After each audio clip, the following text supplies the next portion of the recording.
Επειδή αρκετά ζαλιστήκαμε από αυτά που ακούσαμε από όλη τη συμβουλευτική, την οποία διδάξουν σε αυτούς τους παράξενους χώρους της αστρολογίας, όπως μας τα ανέλησε πριν από λίγο ο Ηλίας, και εγώ ζαλίστηκα αρκετά, να πάρουμε μια βαθιά ορθόδοξη ανάσα και να πάμε σε ένα ορθόδοξο μοναστήρι και να ξαναπάρουμε ανάσα, έχει καθαρό αέρα, και να ακούσουμε τα μέτρα της ορθόδοξης συμβουλευτικής, γιατί όλες οι άλλες από ό,τι φαίνεται μας κλείνουν στον εαυτό μας, μιλούν για αυτογνωσία και παραπλανούν τους ανθρώπους. Και να ακούσουμε πολύ χαρά την πολύ γνωστή, την πολύ αγαπητή φωνή του ηγουμένου της Ιεράς Μονής Τατάρινης, του πατρός Δοσιθέου. Παππούλη, την ευχή σας να έχουμε. Του κύριου Κετσοδόκου. Παππούλη μου, εδώ πέρα βγήκαν ειδικά συστήματα συμβουλευτικής, counseling τα λένε στο εξωτερικό, και συμβουλεύουν. Και λένε διάφορα πράγματα. Γι' αυτό πάμε κατά διάολο. Έτσι. Μάλιστα. Ποια είναι τα μέτρα της ορθόδοξης συμβουλευτικής, δηλαδή όταν βοηθείτε κάποιον άνθρωπο εσείς μέσα στην παράδοση μου? Πάτερ, να κάνουμε ορισμένα πράγματα. Πρώτον, δεν είναι πάντες ιερασοφόροι για συμβουλές. Μάλιστα. Γιατί τώρα έχει γίνει το εξής. Ο κάθε καλόγερος που φοράει ένα ράσο και κάθε καλόγρια που φοράει ένα ράσο κάνει το συμβουλάτορα σε όλο τον κόσμο. Σωστό. Η Εκκλησία έχει τους εντεταλμένους πνευματικούς. Μάλιστα. Και οι οποίοι πνευματικοί έχουν καθήκον και υποχρέωση να δίνουν συμβουλές. Η Εκκλησία πρέπει να είναι όμως προσεκτική, ώστε σε αυτούς που δίδει αυτή την εντολή να είναι και σωστοί άνθρωποι, ώστε να μπορούν να δίνουν σωστές συμβουλές. Ευχαριστώ πολύ που κάνατε αυτή τη διευκρίνηση. Είναι πάρα πολύ ουσιαστική πραγματικά και ήταν πολύ όμορφο που μας το τονίζετε και να το ακούσουν οι ακροατές μας αυτό. Γιατί τώρα τελευταίως η καλογερή γίνει η ελίτ της κοινωνίας. Δεν είναι, είμαι θα κάτω πάντων. Μάλιστα. Λοιπόν. Δείχνει και μια αγάπη των ανθρώπων για τον μοναχισμό, αλλά παρόλα αυτά μπορεί να γίνει. Είναι πάρα πολύ ουσιαστική. Μάλιστα. Διότι αυτή η αγάπη του κόσμου στον μοναχισμό είναι αναζήτησης. Μάλιστα. Και όταν κανείς αναζητάει έτσι στην έρημο της Σαχάρας χρυσό, άμμο θα βρει. Έτσι. Μάλιστα. Πρέπει να βρει που είναι το χρυσορχείο, που είναι η φλέβα του χρυσού. Μάλιστα. Και η φλέβα του χρυσού είναι εκεί που είναι η πνευματική. Μη πάντες προφήτε, μη πάντες απόστολοι, μη πάντες δάσκαλοι, μη πάντες καρδιωτέκους γεμάτων. Όλοι δεν μπορεί να κάνουν το δάσκαλο που έφερε ένα ράσο. Πολύ όμορφο, πολύ όμορφο. Έτσι. Πρώτον λοιπόν. Δεύτερον. Έχω ακούσει ότι για να γίνει κανείς πνευματικός πρέπει να έχει γνώσεις ψυχολογικές και τέτοια αυτά είναι όλα παραμύθια. Είναι ο εκδεξιών πειρασμός που είναι ο χειρότερος πειρασμός εξ όλων των πειρασμών. Διότι πνευματικός σημαίνει ζωή πνευματική του πνευματικού. Μάλιστα.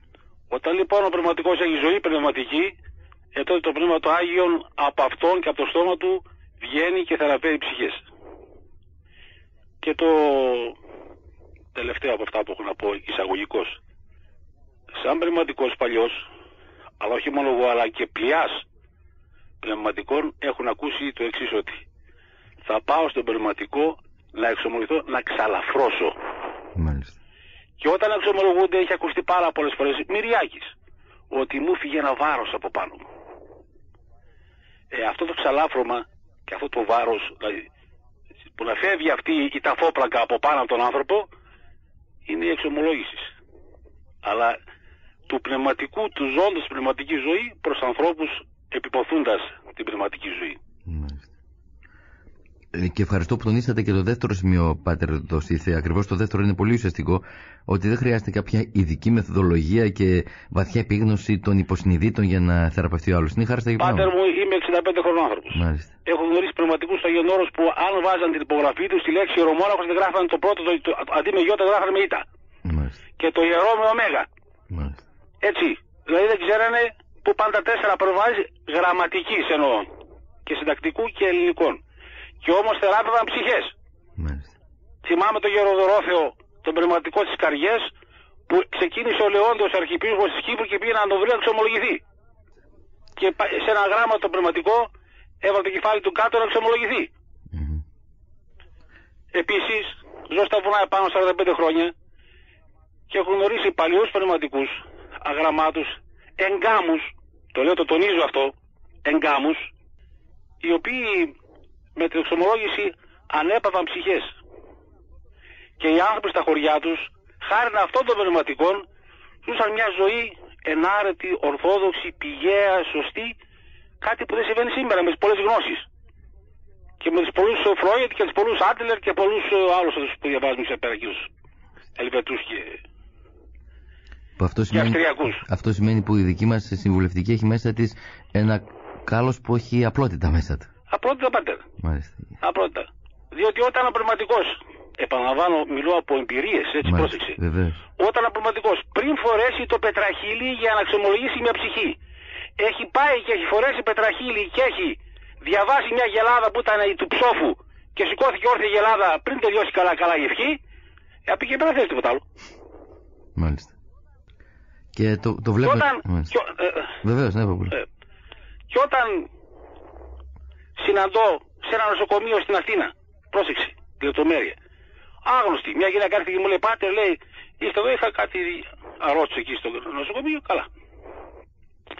Λέει, ξέρετε, λέει, υπάρχει ένας Άγιος άνθρωπος, λέει, στην Κωνσταντινούπολη, που δεν τον ξέρετε, λέει, εσείς αυτόν τον άνθρωπο, όπου όταν μιλάει με τον αδερφό μου που είναι ασθενής, ηρεμεί για πάρα πολύ καιρό.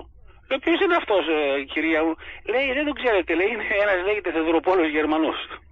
Επανέρχομαι εκεί πάλι. Λοιπόν, έτσι, εκείνη η απλή ψυχή, πόσες ψυχές έχει θεραπεύσει. Δεν είναι το πρόβλημα γνώσεων και αναγνώσεων βιβλίων ψυχολογικών και εφαρμογών δίκην προκρούστου στα ψυχάς των ανθρώπων.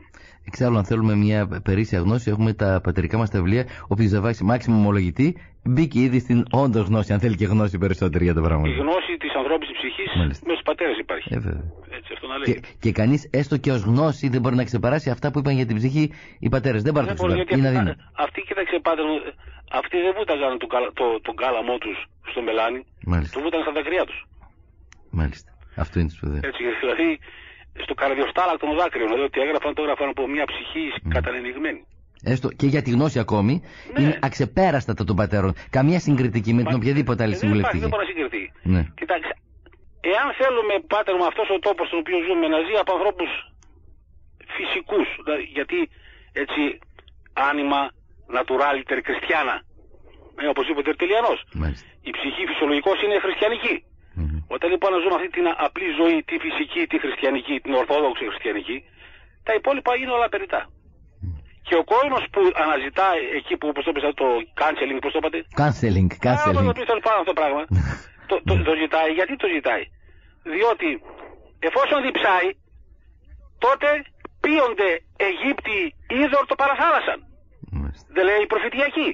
Θα έρθει η ώρα, λέει, που οι Αιγύπτιοι θα πιούν νερό από τη θάλασσα, αφού δεν έχουν να πιούν γάργαρο νερό. Κατά ανάγκη.